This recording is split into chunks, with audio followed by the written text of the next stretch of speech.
Also, when women get married, it's a contractual arrangement. It's not, oh, I'm in love, I'm going to check out this guy, live with him for a while, and I'm going to see how everything goes. It's not like that. Islam is real clear about that. By the way, there is no sex without marriage in Islam. This is not acceptable. It's not a joke. It's not something to play about. It's very serious, straightforward. Boys and girls don't do that until they get married. It's highly encouraged to get married at a young age. Wonder why. Anyway, for sure it is that boys and girls get married as soon as they're old enough. Now, in our culture today, that's sick. They're only 16 years old, they're only 18 years old. Oh my God. I mean, he'll never get his PhD that way. And by the way, I wasn't talking about the United States. I've been in Muslim country where they have this thing that if a man has to have all these degrees before they're going to marry my daughter. Your daughter's 33 years old, hello.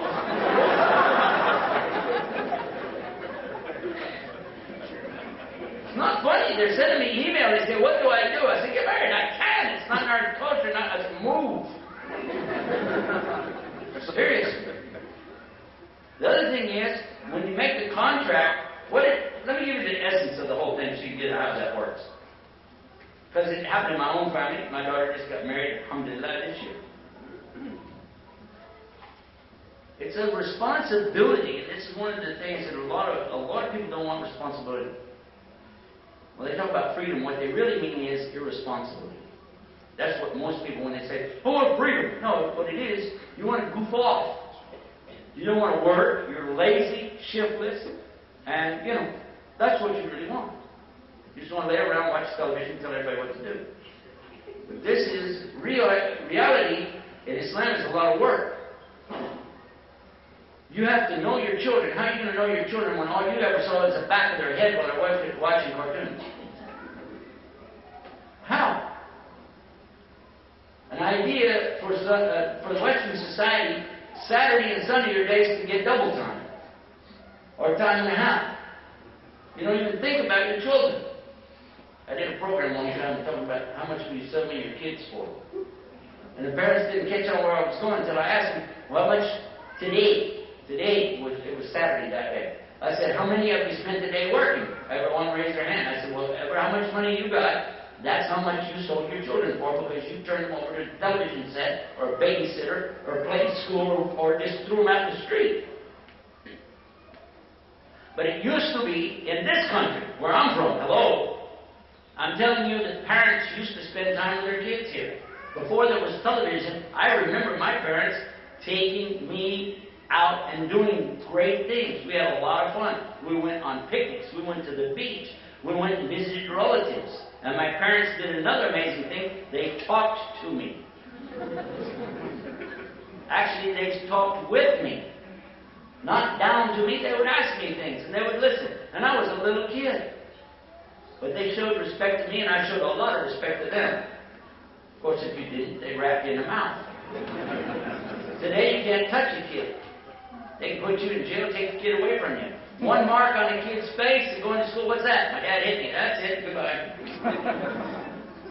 And he's a Muslim. Okay, send him back to his country. So the parents are almost helpless trying to deal with some of the problems of kids because there's no authority. I'm not saying beat your kids, don't get me wrong. That's not where I'm going. What I'm saying is that there has to be a relationship with your family. If you don't have any relationship, what do you have? If they don't trust you, or they trust the drug addict in the street to tell them how to run their life, what do you think is going to happen to them? In our own family, I saw one of our family members when she was 14 years old. She disappeared. They didn't find her for 6 months, and when they did find her, she was in a drug abuse treatment program. 14 years old. And it was the same thing. When the kids come home, go over there and play. Go over here, don't talk to me, don't bother me, I'm busy. So Islam is very clear about this subject. Family is very, very important. And you sacrifice everything else for the family. If you have to live in a cardboard box in Somali, then that's what you do. But you don't trade that for the big bucks in the United States just so you can run around with your, got my citizenship here. And your children, you say, well, I don't want them to live in the dirt in the street. You'd rather have them live in the filth over here in these streets. Because there's a mental filth. There's a spiritual filth. There's a different kind of filth over here. That I'm not saying it's not there too. I mean, it's everywhere around the world. I'm just saying, don't trade it. And you can be good here. You can be spiritual right here in the United States, but you can't do it chasing the almighty God. Can't do it. Back to this subject. What about the women? What's the role of the women? Another thing in Islam where it teaches about women. One of the things people always like to ask me about. Why does it say in your Quran to beat the women? How many of you have heard about this? It says in the Quran, beat them. Same verse that I'm quoting to you. That's how it ends. And beat them. I don't know what it says in this one. Translations vary. The Quran doesn't vary, but some of the translators vary. Let's see what it says. Chapter 4. An-Nisa, the women. There it is. Men are the protectors and maintainers of women. That's what I told you, wasn't it? Because Allah has given one more than the other in strength. Meaning the men are responsible. Give them bigger muscles, give them bigger, By the way, when people say women have to be equal to men, have you heard this one? That's a dumb one. That's really dumb. Because the equal side means whatever's on this side is on this side, right? Can a man have a baby? So, end of story. But they have to be treated fair, yes. No doubt about that. But you don't say that a man has to do what a woman has to do, and a woman has to do what a man has to do. It doesn't make sense. Anyway. And it's telling us, because they support the women from their means, therefore righteous women are devoutly obedient and they guard in the absence of their husband what Allah would have them guard, meaning their private parts. As to those women whose part you feel disloyalty and ill conduct, it's lewd and lascivious behavior. Admonish them first and see if they listen to you. If they don't, then don't share the beds with them. If they still won't, beat them lightly, but if they return to obedience, seek not against them means of annoyance, for Allah is most high, great above you all. Did everybody follow that? First of all, what kind of behavior are we talking about? Talking about a woman who's going out in the streets wearing, short shorts or something like this. You're going, whoa, that doesn't work. I don't want you dressed like that. She said, I dress any way I want to. You've admonished her. Now you have to wait. She still doesn't respond to that. The Jamal Bedouin give the tafsir a desire. And that's okay. He says after you wait, she still won't do what she's supposed to do as far as, dress properly. That was one example. Or let's say that she's out here talking to guys, hey, baby, what's up? All that doesn't work in Islam. Women don't do that. So, now he won't share the bed with her. And after that means a period of time, right? That doesn't mean like 2 seconds. That's going to be time. And she still doesn't come around. Then he said that this is the final straw. And he used to equate this, the 3 stages of divorce. The first one, second one, and the third one. And then if she still won't come around, then this is like your goodbye tap, which he used a pen, while the Prophet ﷺ used a toothbrush or toothstick. And tapped them like this, and it was a symbol or a signal that we're finished. And that's the end of the marriage. Not that you take a bullwhip, tie him to the covered wagon wheel out here and start, this is not right. This isn't what it says, it's not what he said. Just so you know. But it showed a balance, didn't it? The role of the women is what? Stay home, relax, and enjoy yourself. When you have babies, you're already at home. You don't have to take sick leave. When a woman has the time of the month, she doesn't have to take any leave for that or be uncomfortable. She's already home. She relaxes. As far as dressing, we have a beautiful verse in the Quran that tells even why women should dress a certain way. It's very clear. The first thing is, though, as in all of the things in the Quran, as I said, Islam is to obey Allah. If Allah tells you to do something, then that's it. Do you have to know why pork is haram, forbidden? Oh, well, it can cause this kind of worms in you, it can do this, it can do... No. Do you have to know why alcohol is forbidden in Islam? Oh, yeah, well, because it can give you brain damage, liver damage. No, that's not the reason.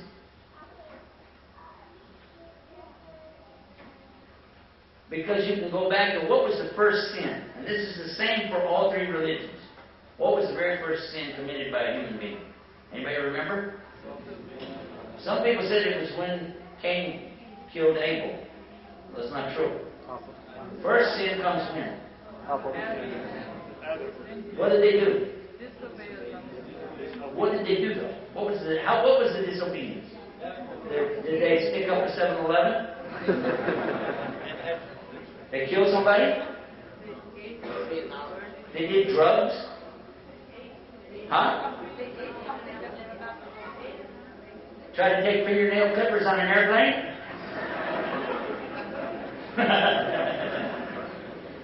I deal with that too much. They ate fruit. Fruit. Allah put a tree in the paradise and said, don't eat the fruit from that tree. No, there isn't any human logic to that. That's not human logic, that's a call of what? A test. If Allah didn't want to eat the fruit, He just wouldn't put the tree there, right? And what was the logic? Oh, well, maybe Allah wanted to eat some of that later and He's afraid to eat it up. What's that? Allah didn't eat food. What are you talking about? It was a test. And they failed. In Islam, we know that they made repentance or tawbah after that. And then they were forgiven. There was no sin passed on to the next generation and the next till all time. Imagine the concept that because they ate fruit, everybody in the world forever after that had to have been in sin, born in sin, going to die in sin. If you die as a baby, you go to hell. Some religions teach that. Islam teaches, by the way, that the babies, the children, are all like angels. When they're born, they're already doing what God wants them to do, just like angels. And if they die, they go straight to paradise. Regardless if their parents are Hindu, Buddhist, atheists, Christians, Jews, Muslims, it doesn't matter. They're going to paradise. Those are Allah's angels. Only better. Human beings. Allah made human being in the best mold, He said. Now, ask yourself a question. If a mother has a baby and it dies when the baby's only 6 months old, or a year old, or 2 years old, how do you think she feels? Some of you know personally exactly how it feels. And then you add to that by going to it, oh, and by the way, it went to heaven. Oh my God. It's too much. That's too much.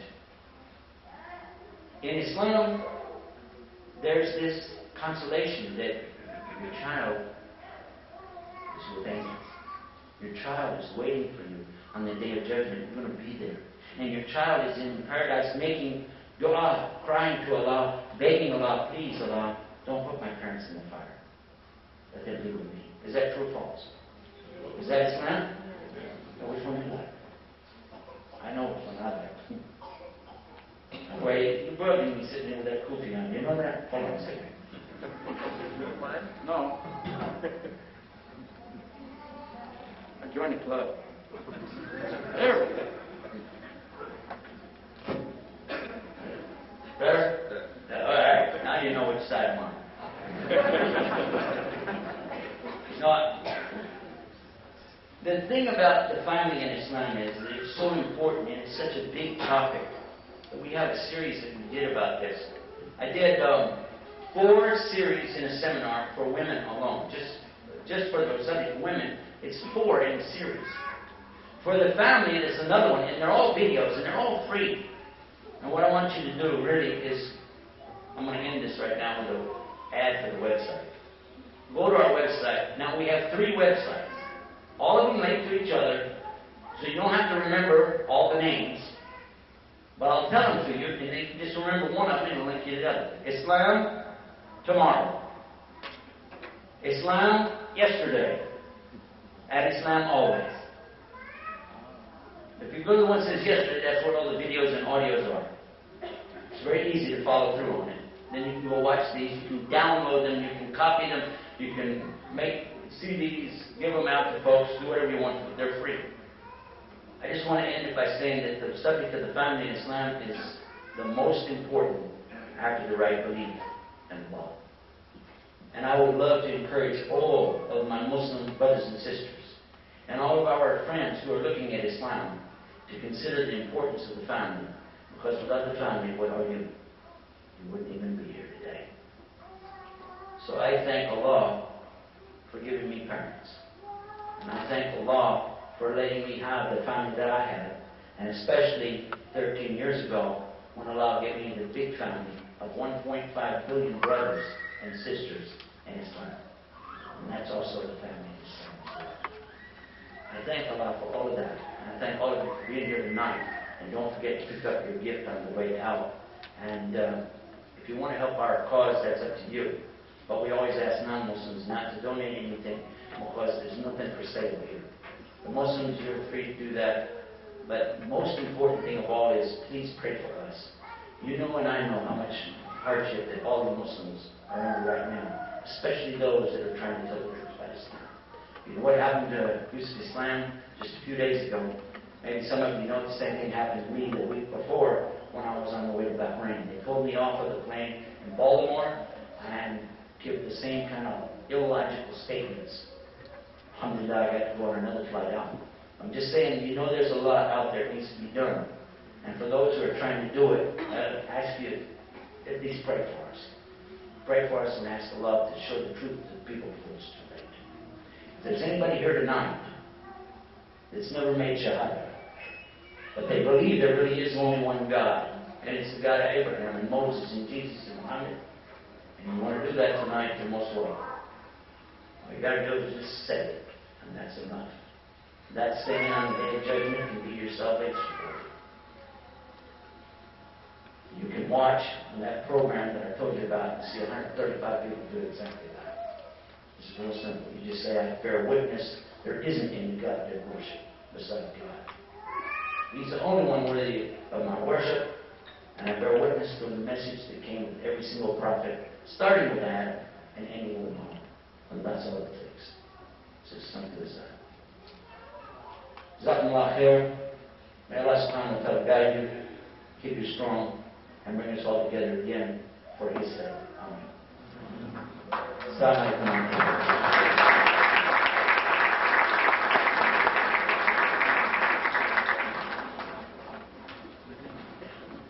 We're going to open the floor up for how many minutes, Sheikh, for questions and answers? Questions? Yes. 30 seconds. 30 seconds. Okay. We got 2 microphones here. I'm not going to keep getting up and down. I'm too old for that. What we'll do, inshallah, we'll let Abdurrahman moderate. You guys can ask the questions from there. If we have any written questions, we'll take those first. I had one before I got up here. And then after that, we'll go down the line. The first and foremost question that came up today, they asked me to immediately start with this one, is about the divisions and the things that divide the Muslims. One of the subjects that came up was the subject of when do we start Ramadan and when do we end it? When is the night of power? Some of you were with me today when we talked about that. And what is the answer to that? Okay, that was the question. Here's the answer. Bismillah, alhamdulillah, salatu wassalamu. First of all, Allah subhanahu wa ta'ala tells us in the Quran, Haramat tafarqa. La tafarqa. Do not separate. It is forbidden for Muslims to separate. He also tells us, hold fast, all of you, to the rope of Allah and don't separate. He even tells us about one of the conditions in belief is the fact that you have grabbed hold of this cable of Allah that doesn't break, and all of you hold on to it together. So understand that this idea of starting Ramadan here or there or somewhere else, this is not a big deal. And light of power is not a birthday party that has to be celebrated. It never was celebrated at the time of the Prophet ﷺ, where you get everybody together and it's all, we're sure this is the night of power and all that kind of stuff. You guys are adding these things and then trying to make that the religion and then fighting over it. At the time of Muhammad sallallahu alaihi wasallam, it did happen that they had two different start dates. So why do you say that never happened before until it got to the United States? That's not true. They even had a resolution for it. It was a beautiful resolution. You know what it was? The Prophet ﷺ witnessed that it's time for us to break fast tomorrow. We have Eid. And one of the people that he had joined them from another community said, I only have 28 days. I need another day to complete the month.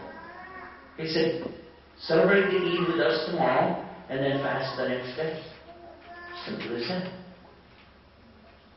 It also was at his time that somebody came to him in the beginning of Ramadan and said, I sighted the new moon, the Hilal. The Prophet ﷺ said, are you a Muslim? He didn't know him. He said, yes. He said, then we're fasting. Simple as that. Some brothers make a big deal out of what we know with telescopes and what we know with astronomy, etc., etc. And that's their opinion. Others say we've got to have to physically see it in our communities. That's their opinion. And others say that no, we're going to go with Saudi when they start, and that's their opinion.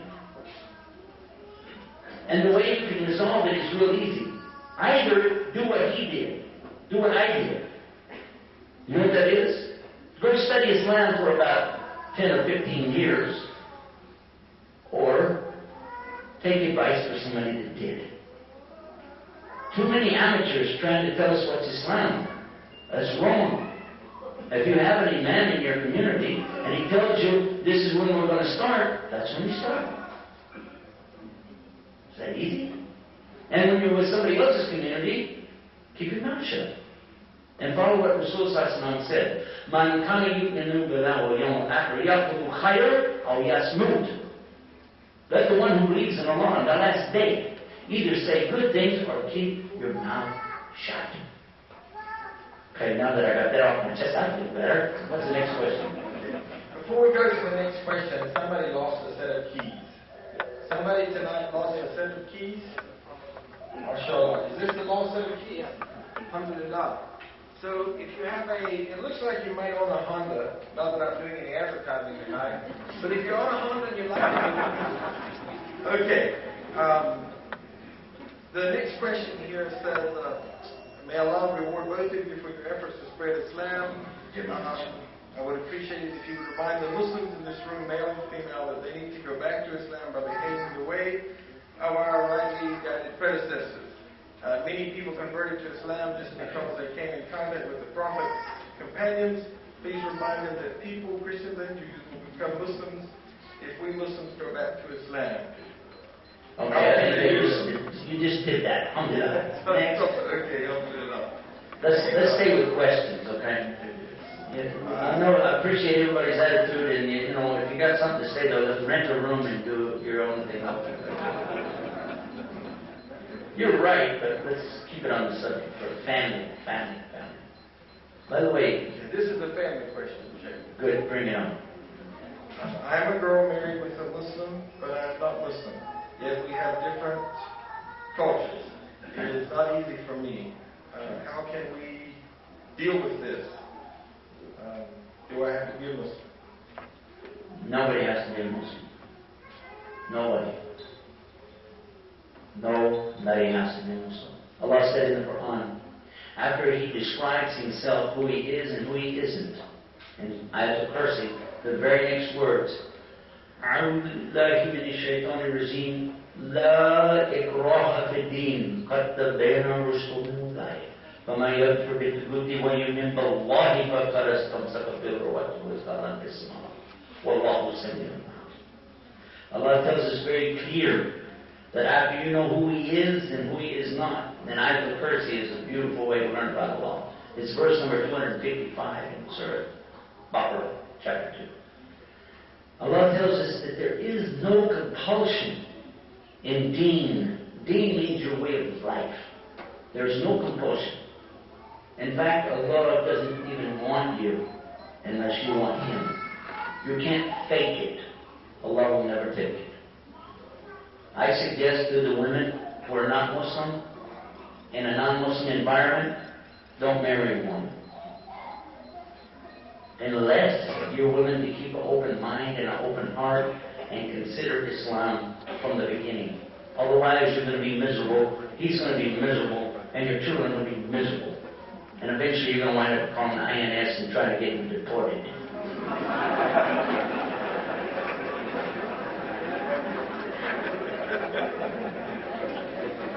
Highly recommend to our brothers in Islam, do not marry.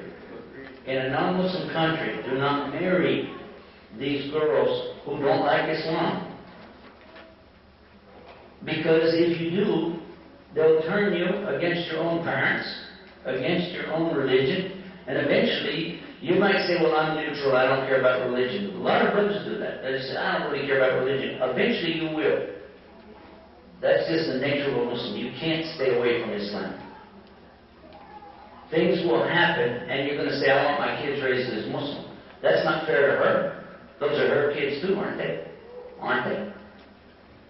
And if you marry a lady and she said, well, I'll agree that you can raise them Muslim, that'll only work in a Muslim country. Over here, she can change her mind. Then what will you do? You're going to go in front of a judge and say, Your Honor, this lady and I, we have an agreement. And the judge goes, where are you from? You don't want to let Muslims, are you? Go ahead, son, what is it you want to tell me? Yeah, right. I don't recommend it because it's just too much trouble. Unless, as I said, the lady is really open-minded and has an open heart and would really consider Islam. And then she has to be real patient because Muslim men in this country are hard to live with.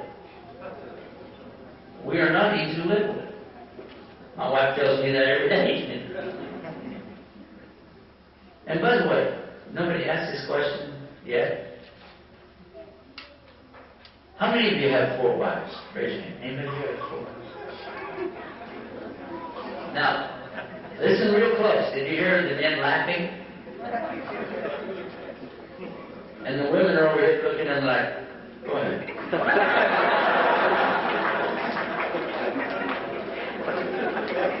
It's so funny. It's really ridiculous that this is a subject. I don't like your religion. You have 4 wives. I do. I have a wife from Texas, okay? That's equal to at least 4 of anything else. But you know, strangely enough, it's the women who accept Islam who have the best attitude about that. They'll say, well, it's right. They always do. Women who accept Islam, they understand the concept of Islam, they'll say, maybe I don't like it, maybe, I'd be jealous, but if it's right in Islam, go ahead. But it's the women that are born as Muslim, they go, what? Where does it say that in the Quran? You say right there? Yeah, but that was then and this is now. I've heard that so many times. But listen. Okay. For the children that go straight to heaven, to Jannah, at what age does the person go from child to adult? Well, that's a good question. Bismillah, alhamdulillah, wassalatu wassalamu. How many of you know what age it is exactly when a child goes from child to adult? Anybody know? Huh? 65. I got 5 years to go, all right. I like that. Do I hit 70? Oh, wait, I thought it was an option. Sorry. As soon as they're old enough to have children, they're not children anymore. For some, believe it or not, for some children, they become old enough to have children when they're 6, 7, or 8 years old. That happens. But don't look at me funny. I read it, but just like you do. Pick up the newspaper and read it. A little girl in Brazil gave birth when she was 8 years old. The only thing in Islam, by the way, she has to be married. And it can't be one of her own close relatives like it was in Brazil. Okay? Islam allows girls to get married when they're old enough to get married, and allows boys to do the same. But the average age today is not the same as it used to be. But when does a child no longer, you're asking about when they automatically go to paradise. That's up to Allah. And I don't know. But I do know that children, and we know generally when we say these are children over here, when they die, Allah has something very beautiful for them. And they go with Ibrahim alayhi salam. And that's beautiful. I love that. It's a good question. Thank you. Yeah. Can you expound on anything about Jesus not being the Son of God?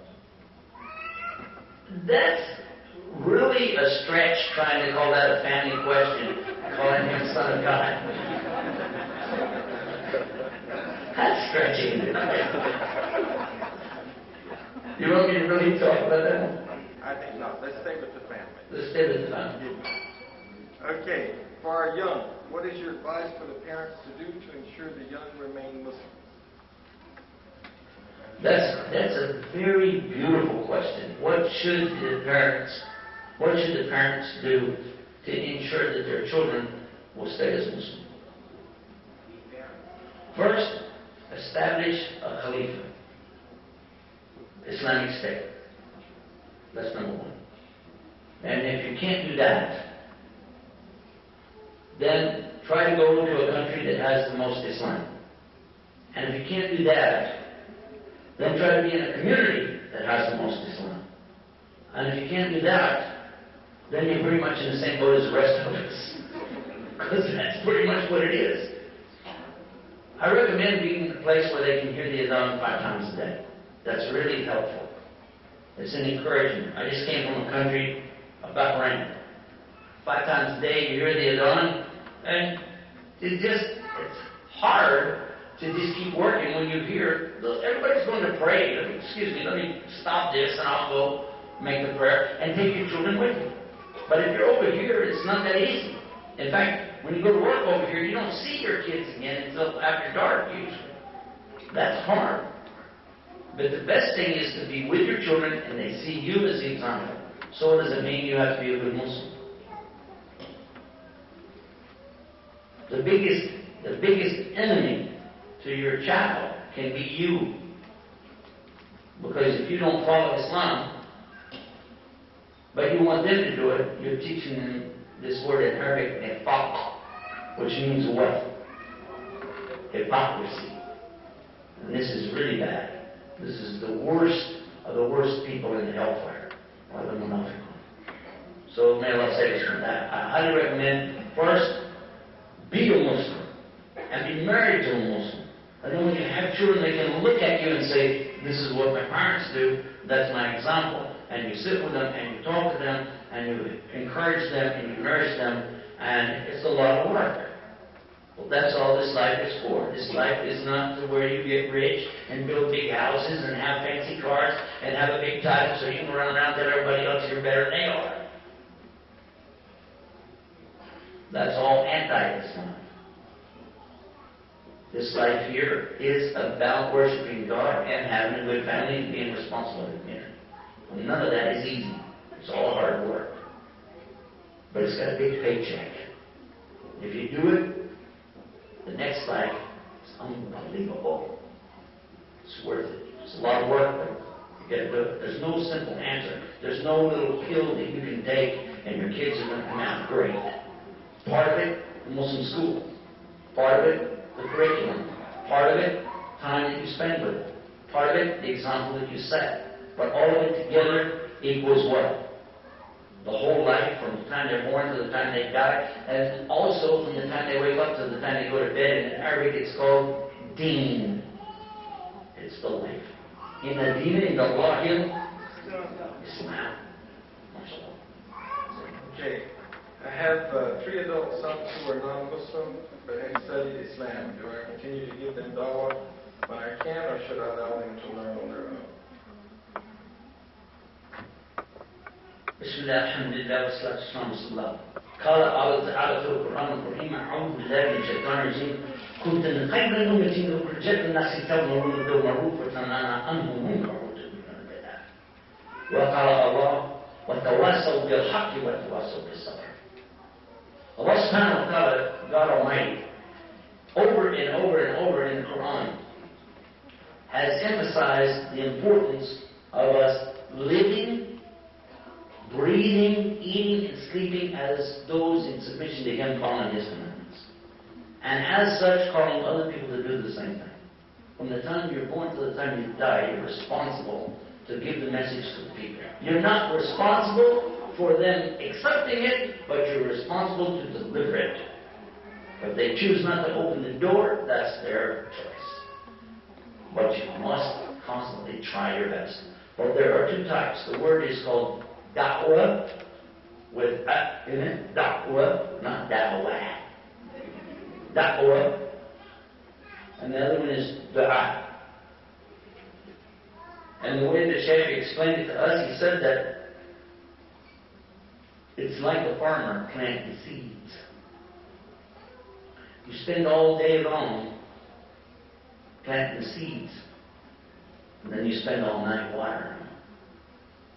And in the same way, you give the message to the people in the day by your example, by who you are, by what you're all about. Not these little pamphlets, although that's okay, but the pamphlet's not going to say near as much as your life. And then in the night, you make your da'wah in the day, and you make du'a in the night. You're supposed to get up in the middle of the night, right, everyone? And pray Qiyam al-Layl. And in this prayer, 2 o'clock in the morning, 3 o'clock in the morning, and you're crying, and tears coming down your face, and you're begging Allah to keep you in Islam, to keep your children in Islam, and to take care of your family and your parents. And one of the things you ask for is to raise up Islam and raise up the Muslims. And the other thing is to ask for those who are not Muslim, that Allah guide them, Allah make their life easy to come into Islam, and Allah show them the truth. Is that right or wrong? And I want to ask you a question. Since she will be reunited with her husband in Jannah, question is, what is the husband, let's see, he had more than one wife. Which one will he be reunited with? Believe it or not, I've had this question before. I've had this question before, and it's funny. Because I heard it this way too. They said, well, if a man can have 4 wives, okay, in the paradise, which one would he have there? And another one, I heard a question, they said, isn't it true that a man can have 2 wives in the paradise? Who are they? That's his wife asking, right? And another one they asked about the woman, what does she get in paradise? I mean, this guy's going to get wives, what do I get?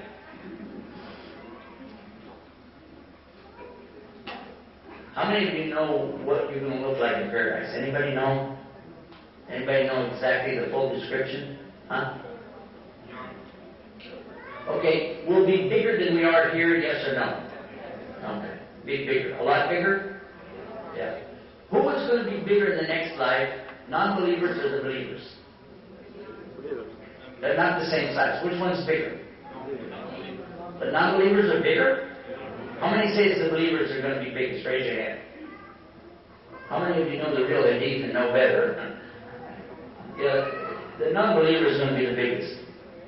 The hadith of Muhammad Sallallahu Alaihi Wasallam, he said the non-believers are going to be so big in the next life that one tooth will be bigger than Mount Uhud, bigger than a mountain. So if your teeth are a mountain range, your body is more than the whole state of Pennsylvania. Okay, big. He said it's so that Allah will really punish them with a fire. They will really suffer. For the Muslims, they will be bigger, about the size of a water tower. About 150 feet, 180 feet, depending on what you consider as a cubit. That's what it was said. So first of all, you're going to be big, men and women, big. And what will your face look like? Anybody know? That's what I really want to know. Yusuf. You're going to look like who? Yusuf. it real loud. Yusuf. I love my name. Say it again. The prophet Yusuf is reported to have been the most beautiful man, the most handsome man that ever lived. This, if you remember the story, those of you that don't know the Quran, it's the same story as the Bible. The woman who chased him around and grabbed him, and he was accused of having an affair with her. And then the whole story comes out is that the front of the shirt is torn, or the back of the shirt. The front is torn. It means he did try to do something with her. But in fact, she grabbed him from the back and ripped his shirt, and that's how he proved his innocence, right? But why was she chasing him in the first place? It tells you in the Quran that she showed him to some other people, some women who were criticizing her. And when they had some sharp knives trying to cut some fruit, they cut themselves when he walked in the room. They went, whoa! Like this, you know. So Yusuf had the most beautiful face. You remember the whole story of Yusuf? He went to prison even though it was... Okay. By the way, when I came to Islam, they said you can choose any name you would like. And I said, well, my name's, I guess, okay. I've always wanted to have my dad's name. They said, what's your dad's name? I said, Joseph. They said, well, that's Yusuf in Arabic. I said, really? And they mentioned the story of Yusuf. I said, hey, that's great. You know, I want to get what he had. Huh? All right, I'm great. Come on. And I did. No, I didn't get the face, but I did get to go to prison.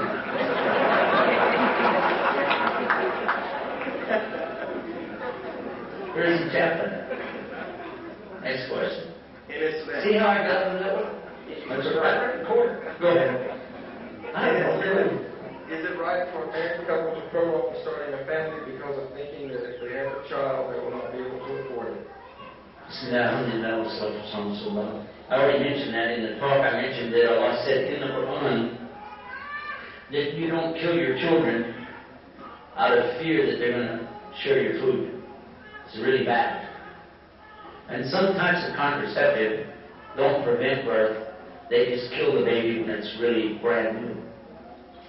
Those pills that you take, a lot of the pills that women take, don't keep you from conception. What they do is they destroy the baby right immediately after it's conceived.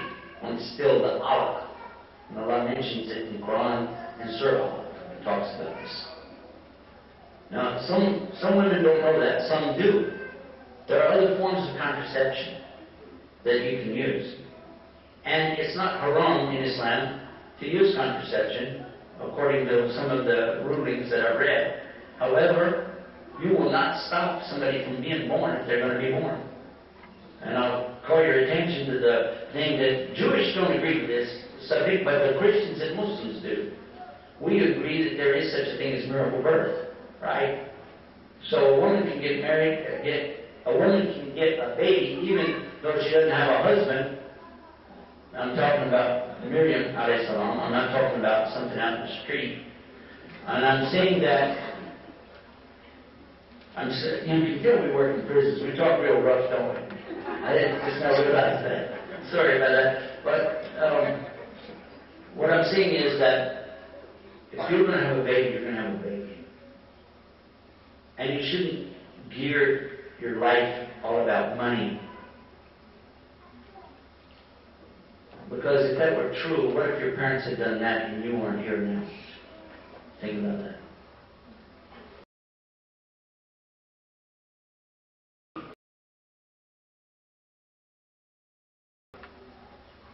You don't have to have a PhD.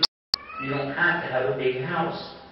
What you have to have is love and the correct belief and the correct kind of worship. That's what's needed. You want the big house, it's in the paradise.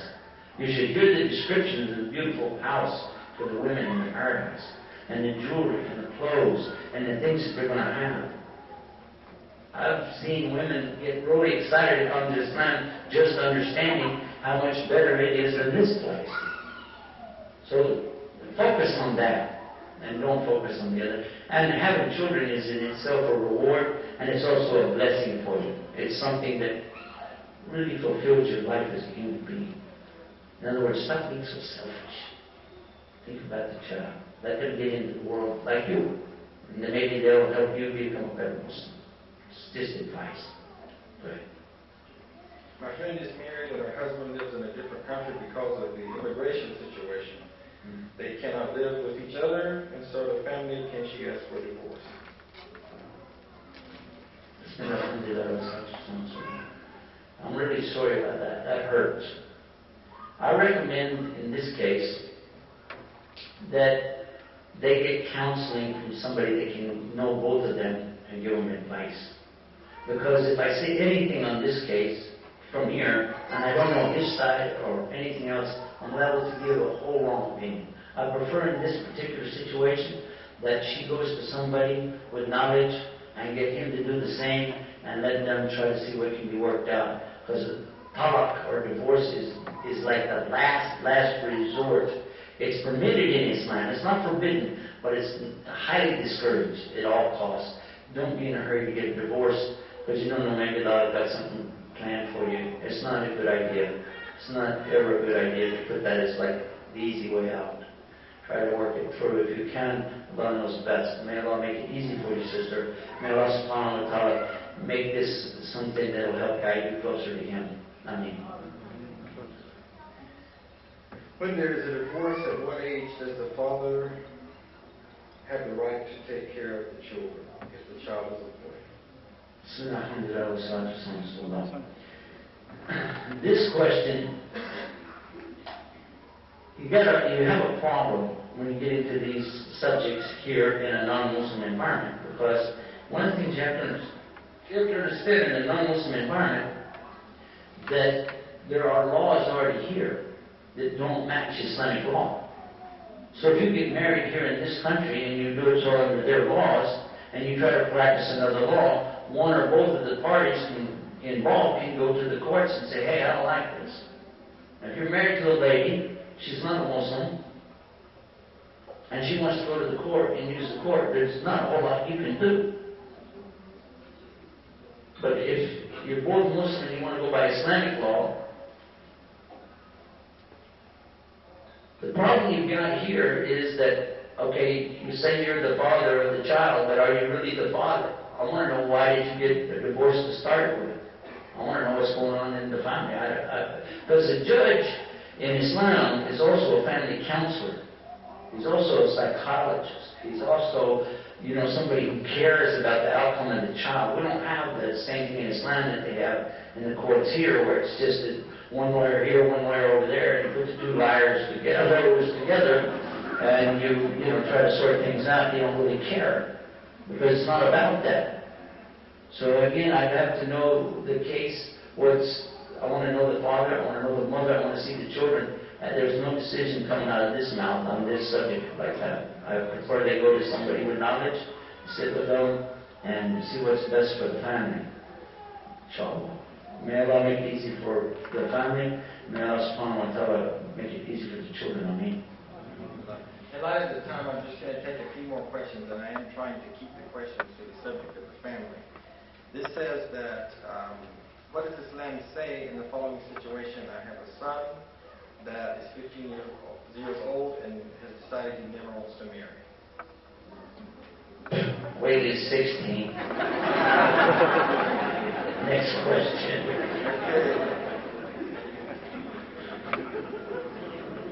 Is it really dangerous to send our Muslim kids to non-Muslim schools, and what do you do if you have no other choice?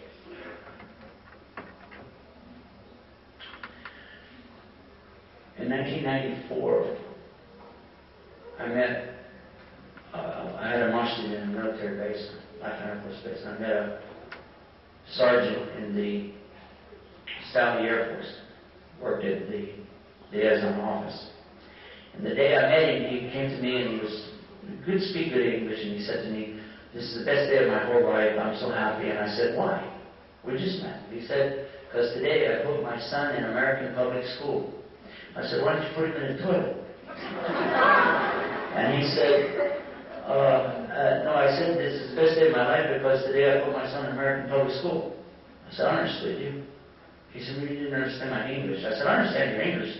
You don't understand mine. I said, toilet. Hammam. So in the toilet in Arabic. Look at me like, what? I said, because at least then you could wash it off.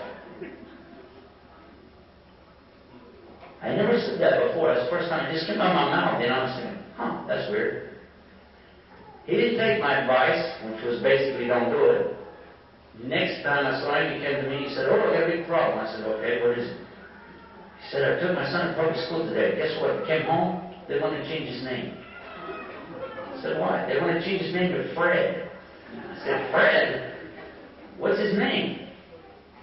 Turkey. The teacher told him, no, there's no way you can have a kid named Turkey. He said, this is a family name. Because they came years ago from the Ottoman Empire from Turkey. So they want to change it to Fred. And I said, well, what's his other name? His name is Omar. I said, call him Omar. So they went back, they got it worked out, they called him Omar. He moved up to Maryland from Texas, and some years later I moved up there. 1999. I saw him in a gas station. And he was all excited to run over me, got my name and number and everything. A year later he calls me up again and wants me to come to his house for kapwa. Everybody knows what's kapwa, with the little teeny cups and stuff. So I had a friend of mine, I said, let's go over there and, take him up an elbow. We drove to Maryland. I lived in Virginia then. Got up there, went to his house. He sat down, we did the Arabic thing, we sit on the floor and had the kapwa and all that. And then all of a sudden he looked like he was going to cry. And he said, do you remember what you said the first day you met me? And I told the brother on the way over in the car, the story. I said, yeah, I remember. Do you remember? He said, I remember exactly what you said. You said it would be better for me to put my children in a toilet than to put them in public school. I said, that's exactly what I told him. He said, sir, you were wrong. I said, okay, I've been wrong before. And divorced and wrong again, and divorced and wrong again. So I know what that's like to be wrong. He said, well, you should have told me it was 10 times worse to put them in public school than to put them in the toilet. I said, really? And he started crying. He said, I don't know where he is. We can't ever see him. We can't find him. He hangs around with people we don't know. And, he never comes home. I said, what is late at night? Where is he now? He said, we don't know. I said, he just runs around. Is he on a bicycle or what? He said, no, he has his own car. I said, he has his own car? He said, yeah. And his own cell phone. I said, you give him a cell phone and a car, and he's 17 years old, and you want to know why you can't find him? Hello. I said, do you know the phone number? He said, yeah. I said, give me the phone. I called him up. Omar, what's up? Assalamu alaikum. I said, guess who this is? He knew right away, shake his. I said, guess what? I'm at your dad's house. He said, no kidding, I'll be right over. He came right over. We're sitting there drinking coffee. I said, I got a plan for you. Now, I already talked to his dad about the plan. His dad agreed. I said, how would you like to do something really cool? He said, yeah, man. I said, I'm talking about super cool. Nobody in your school ever did. He said, what? I said, how'd you like to go to jail with me tomorrow? He said, yeah. You're on me now, right? Yeah. Took him to the prison with me the next day. And he saw how hard the Muslims in prison are working trying to have Islam. When you see the women in prison that are Muslim, and the men in prison that are Muslim, and how they suffer, what they're trying, just to get to pray, just to try to have the right food to eat, just to get for the lady to have a scarf. They suffer. They really appreciate Islam so much. Guess what? The boy said on the way home, he said, I never really appreciated my religion till now. A year later, I got another call, same brother. I have to come to you this time. He came to me. This time he was hysterical. He couldn't sit down. He was crying. He was going crazy. Omar disappeared. We don't know where he is. I said, when did it happen? He said, several days ago. I said, he'll come back. He said, no, he'll never come back. I said, why won't he come back? He said, I just know he's never going to come back. Why would a father think that? So I asked him, did you hit him? You don't ask an Arab questions about their family. They don't like the answer. I said, did you hit him? He said, well, you don't understand, this boy, I said, okay, you hit him. See, what you're trying to do is raise your children like they're abandoning your own culture. You can't do that. You brought him over here, you want him in American public school, and now you want him to act like he's over there. You can't do that. You can't have it both ways. We had a long talk. Finally, I found out the only way they're staying in communication, the boy is sending emails to the mother once in a while. And he said, should I take over the account and I'll tell him this and say so and so? I said, no, you don't touch it. The whole idea is he wants to talk to her, not you. Leave him alone. He said, but then he won't ever come back. I said, he won't if you do that. Leave him alone. Let him talk to her. And keep your hands off your family. And I got a feeling he's not the only one been suffering from your hands. It's illegal in Islam. And it's illegal in this country. You need to stop.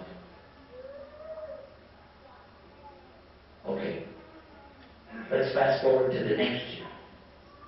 Wasn't even that long, 6 months later. They found him. He went back to Texas, same little town, to be with the Muslims, praying all of his prayers in the masjid. Being very good over there. He just wanted to get away from this pressure.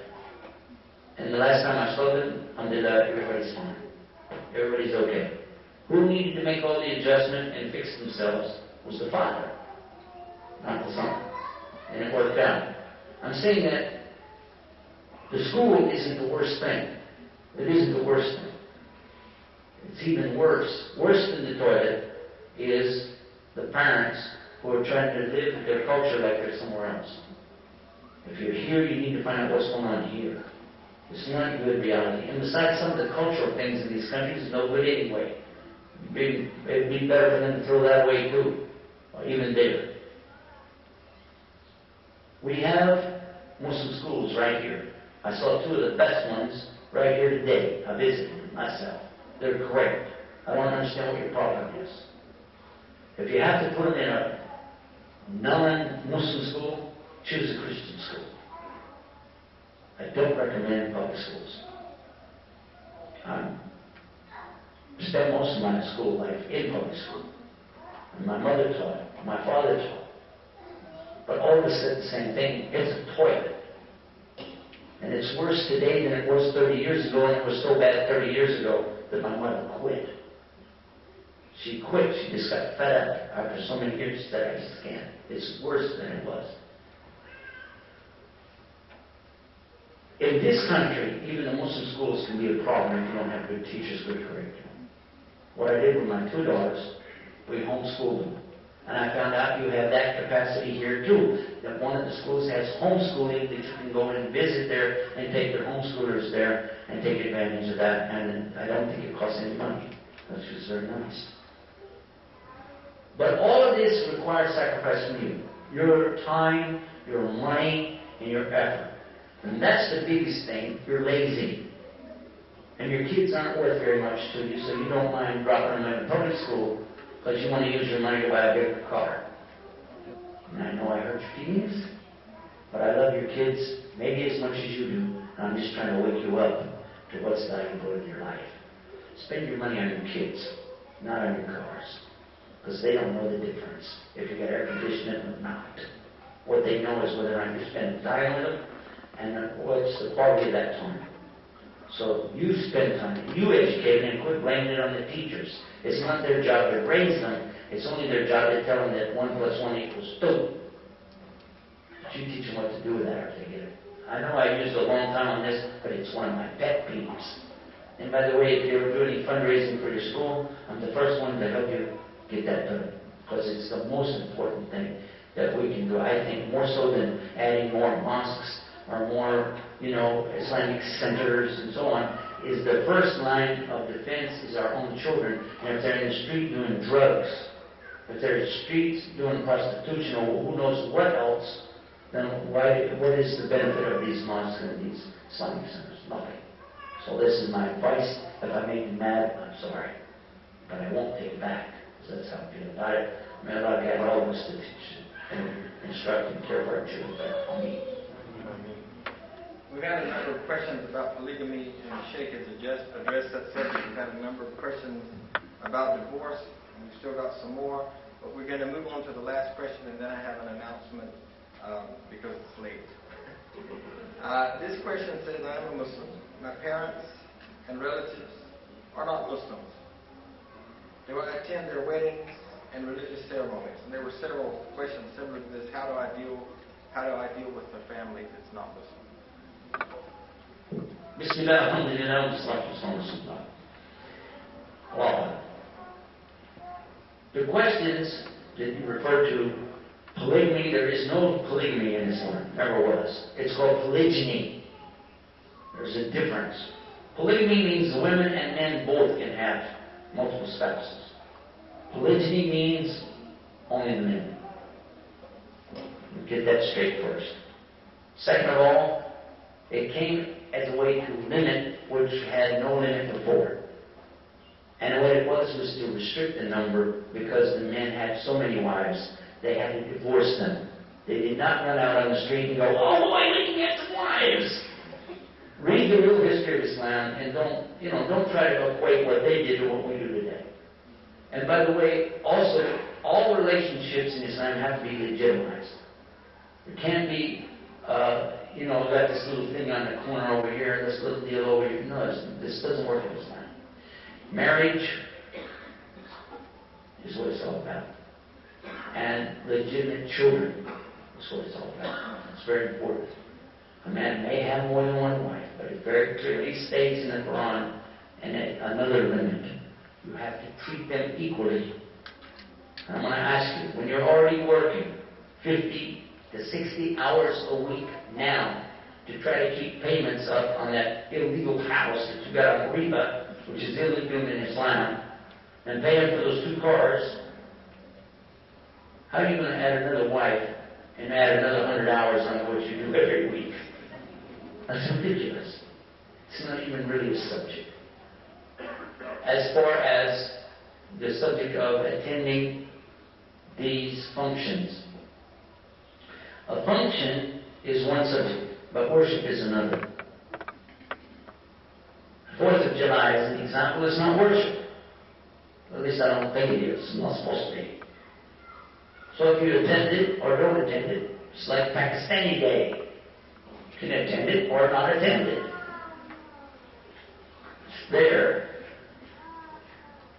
But when it's something that's going to have worship involved, where people are going to be praying, and they're going to pray to Jesus, and you pray into Allah, it doesn't work. You keep your religion over here, and let them have their religion over here. Lakum dinukum waliya din. Allah said it real clear in the Quran.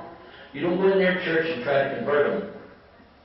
Although I've been in church giving talks and people made their shahada in the church before. But this is not what this is about. If you're going to attend their function, and let's say it's a marriage, they just got married. Okay, so they have a reception. Okay, big deal. What we have to be careful of is alcohol. We can't attend functions with alcohol, which rules out about how many functions in Florida. 103%, 104%, something like this. And also, we can't attend functions where people are doing drugs. Now, I know a lot of the adults here are going, we wouldn't do that. Some of you youth, you know exactly what I'm talking about. If you know people are going to have stuff present, you can't even be in the same room. You can't use the excuse, well, I don't do it, so it's okay. No, it's not okay. Okay? Also, be sure you understand that Halloween is not a part of Christianity or Judaism. This is totally outside of Christianity. It was something introduced from another religion. None of us should have any part of that. And there are some strong Christians out there that also won't deal with Halloween or Valentine's Day, because these are from other religions. And so we don't have any business dealing with that either. Christmas, unless you're a Roman pagan, you shouldn't celebrate Christmas, because it never was celebrated until 325, when the Romans took over the Catholic Church, or actually put the Catholic Church over to Christianity. Because it's in the records of that time, that's when they established the day of December the 25th for the god of Mithras. Mithras is the god of the 25th of December, and that's what they did. So, again, that's not something we can get involved in. What I did on our websites, and I'm going to end with this. All of these questions we're talking about now have already been answered on our websites. in detail with references to the Bible, to history, the encyclopedia, to the Quran, to the Sunnah, to common sense. It's all there. And you can print them out and give them to people, and you can hear them. On the one that's called Islam Always, you find all these discussion boards over there, and you can read them. Also, the articles we have on Islam Tomorrow, and there are many, many, many of them. Even the book that I wrote, Bible, A Closer Look, all of it's there. It's all free. Please go there and get the answers. Then, after, not before, after you've looked through our website for the answers, if you still haven't found it, then go to Ask Islam, ASKISLAM, at AOL.com. That's an email account. Ask Islam at AOL.com and send us a question. Be sure you spell it out exactly what you mean.